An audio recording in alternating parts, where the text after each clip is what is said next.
সজীব আহমেদ ওয়াজেদ জয় এবং জুনায়েদ আহমেদ পল।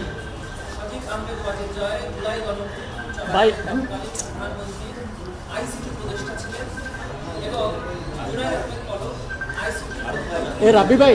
রাবি ভাই এখনের বুকটা অফ ভাই। আমরা চার দশকের শুনানিতে বলেছি আছে তো দেখেন না, জুলাই গণঅভ্যুত্থান চলাকালীন সরকার পরিকল্পিতভাবে ইন্টারনেট সেবা প্রথমে শুরু করে দিয়ে এবং পরবর্তীতে সম্পূর্ণরূপে বন্ধ করে দিয়ে এই আন্দোলনে যারা ছাত্র জনতা নিরীক্ষভাবে সম্পূর্ণ আন্দোলন করছে তাদের উপরে মানবতা বিরোধী অপরাধ পরিচালনা করেছে এবং সেই তথ্য দেশে এবং দেশের বাইরে যেন মানুষ জানতে না পারে সেই জন্য পরিকল্পিতভাবে ইন্টারনেট বন্ধ। শুধু তাই নয়, এই আন্দোলনকারীরা যেন পরস্পর যোগাযোগ করতে না পারে সেজন্য এই ইন্টারনেট বন্ধ করা হয়েছে। এর প্রমাণ হিসাবে আমরা এই আসামিদের নিজস্ব কথোপকথন ট্রাইব্যুনালে যাব, যেটি বোমটা দেন না, বোম এনটিএমসি কর্তৃক বন্ধ তো রেকর্ড করা হয়েছে, যেটি তৎকালীন সরকার রেকর্ড করতেন তাদের প্রয়োজনে। কিন্তু আজকে তাদের রেকর্ড করা ডকুমেন্ট আমরা হাতে পেয়েছি এবং ট্রাইব্যুনালে জমা দিয়েছি। সেই কথোপকথন থেকে দেখা যাচ্ছে যে জুনায়েদ আহমেদ পলক তৎকালীন একজন প্রভাবশালী অ্যাডভাইজারের সাথে মোবাইল ফোনে কথোপকথনে বলছেন যে 8টি অ্যাপস অর্থাৎ অ্যাপ্লিকেশন চিহ্নিত করা হয়েছে যেটি সামাজিক যোগাযোগ মাধ্যমে ব্যবহৃত করা হয় এবং 8টি বন্ধ করে দেওয়ার ডিসিশন হয়েছে। এবং এই ব্যাপারে ওনারা আইসিটি অ্যাডভাইজার অর্থাৎ এই মামলার অন্যতম আসামি সজীব আহমেদ ওয়াজেদ জয়ের সাথে কথা বলেছে। আমি ছোট্ট একটি লাইন আপনাদের সামনে কথোপকথনটাই তার একটি লাইন আমি আপনাদের সামনে জানাচ্ছি।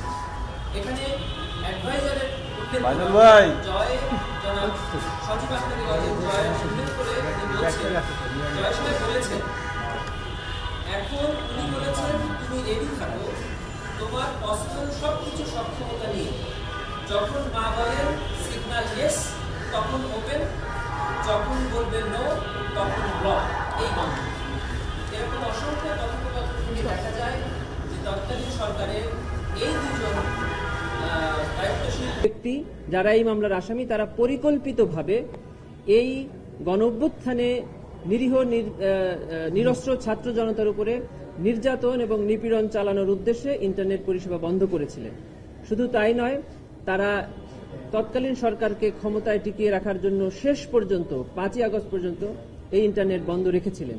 এই ইন্টারনেট বন্ধ রাখার জন্য সরকারি চিঠি নথি উপাত্ত আমরা সবই ট্রাইব্যুনালে জমা দিয়েছি। আজকে প্রসিকিউশনের পক্ষ থেকে চার্জ হিয়ারিং সমাপ্ত হয়েছে। আগামী 15ই জানুয়ারি অর্থাৎ বৃহস্পতিবার আসামি পক্ষের ডিসচার্জ হিয়ারিং হবে, তারপরে অভিযোগ গঠন হবে কিনা সেই সিদ্ধান্ত ট্রাইব্যুনাল নেবে। ভাই, এখানে ভূতাপেক্ষা একটা অর্ডার যেটা 18ই জুলাই তারা পিটিআরসিকে নির্দেশনা দিছে, কিন্তু 20 জুলাই ব্ল্যাক আউট করছে। তার মানে আগেই তারা বন্ধ করে দিছে, পরে জানাইছে যে কেবল পুড়ে গেছে দেখে। সেই বিষয়টা যদি একটু বলতেন। প্রথম দিকে ইন্টারনেট স্লো করে দেওয়া হয়, তারপরে সম্পূর্ণ বন্ধ করা হয়।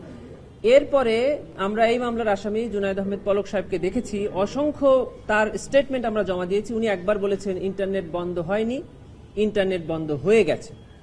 আবার উনি যাচ্ছেন সেতু ভবনে, যেখানে সাথে এই ইন্টারনেটের ডেটা যেখানে থাকে তার কোনো সম্পর্ক নাই। সেতু ভবন পুড়ে যাওয়ার পরে ওনারা বলছেন সেতু ভবন পুড়ে গেছে, এখন আর দেওয়া যাচ্ছে না। আবার সেতু ভবন ওই পোড়া অবস্থায় আবার আমরা দেখছি কিছুদিন পরে ইন্টারনেট কিছুক্ষণের জন্য চালু হয়েছে, আবার ওনারা বন্ধ করেছেন। এই কথোপকথন থেকেই দেখা যায় যে ওনারা পরিকল্পিতভাবে বন্ধ করেছিলেন।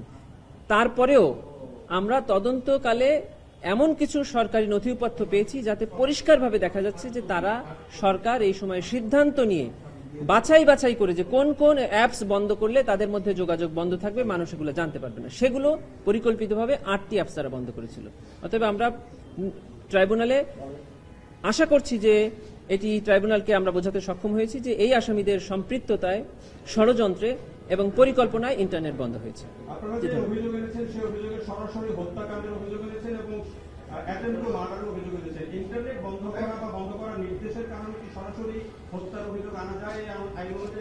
আন্তর্জাতিক অপরাধ ট্রাইব্যুনাল আইনের 3-2 ধারায় হত্যা যেমন একটি অপরাধ, হত্যায় অ্যাবেট করা, কমপ্লিসিট করা, failure to prevent the commission of an offence, এটি একই ধরনের অপরাধ এবং একই শাস্তি।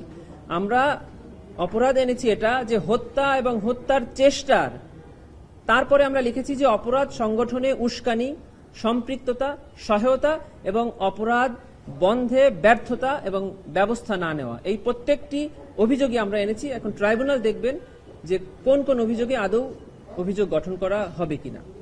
আমরা মনে করি যে এই যে হত্যাকাণ্ড হয়েছে সেই হত্যাকাণ্ডকে ফ্যাসিলিটেট করেছে এই ইন্টারনেট বন্ধ করাটা। এজন্যই আমরা এই হত্যাকাণ্ডের সহায়তা সম্পৃক্ততাকেও অপরাধ হিসাবে ট্রাইব্যুনালে অভিযোগ এনেছি।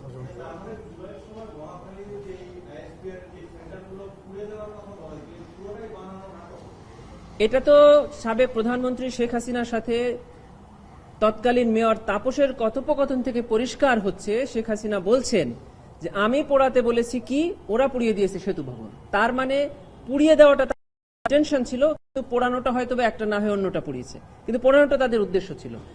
আর এই ভবনগুলো পোড়ানো অবস্থায় কিন্তু ইন্টারনেট আবার সচল হয়েছে। তার মানে এই ভবনগুলো ক্ষতিগ্রস্ত থাকার সাথে ইন্টারনেট বন্ধের কোনো সম্পর্ক ছিল না। আমরা মনে করি যে এই ভবনগুলো পরিকল্পিতভাবে পোড়ানো হয়েছে তৎকালীন সরকারের দ্বারা এবং এই ছাত্র আন্দোলনকারীদের উপর দায় চাপানোর জন্য।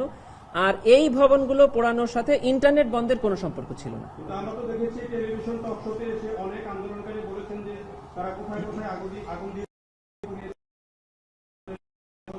এবং সামাজিক যোগাযোগ মাধ্যমে আছে, সেটিকে আপনারা কিভাবে দেখেন? এগুলো যারা বলেছে এটা তাদের ব্যক্তিগত অভিমত, এটার সাথেই মামলার কোনো সম্পর্ক নেই।